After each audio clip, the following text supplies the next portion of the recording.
लाला और गांजा प्रसाद मिलकर जय हिंद दोस्तों। सेठाइन का घर बना रहे थे। तभी गांजा प्रसाद खिड़की से आकर बोला, जुबैदा हमारी है। तब गुस्से में लाला ने उसे उठाकर पटक दिया। दोनों सेठाइन पर नाजायज कब्जा करना चाहते हैं, इसीलिए दोनों लड़ रहे हैं। अपने आप को समझो कि हम राजा हैं। खुद को निकालने के लिए गांजा प्रसाद ने गांजा खाया और चिलम जलाया, फिर निकलकर मिसाइल की तरह ऊपर गया और लाला को ठोकने लगा। खत्म। लाला उस पर लकड़ी चलाकर मारता, लेकिन लाला उनमें कीले ठोककर घर बनाने लगता। अब की बार उसने खिड़की उठाई और मारने दौड़ा, बड़वा। लेकिन एक मुक्के से वह खिड़की की जगह पर सेट हो गया। फिर गाली देता हुआ लाला उसे मारने दौड़ा, लेकिन ईंटों में जाकर घुस गया। मूड खराब कर दिया। अब वह उस पर ईंटें मारने लगा। तभी गांजा प्रसाद मिस्त्री भी बन गया और बिना चाय मांगे घर की जोराई शुरू कर दी। चिमनी बनकर तैयार हुई। जेलर ने पूछा, जूता कौन खाएगा? अब देख तू। सभी डर गए, पर छोटू ने घसीटा की सुई घुसेड़ दी। हाँ समझ। जेलर उसे कोठे से, सॉरी जेल से घसीट कर ले गया।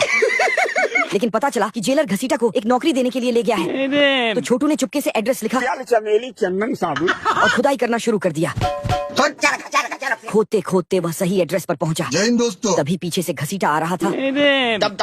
तो अंदर जाने के लिए वह दरवाजा खटखटाने लगा।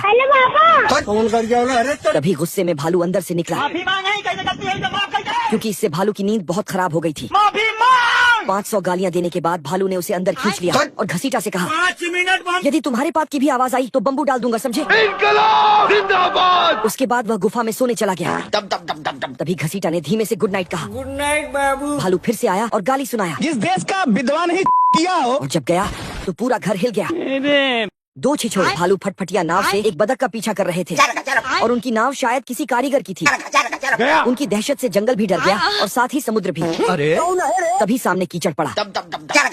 दोनों ने लहंगे की तरह नाव को उठाया और कीचड़ को पार किया।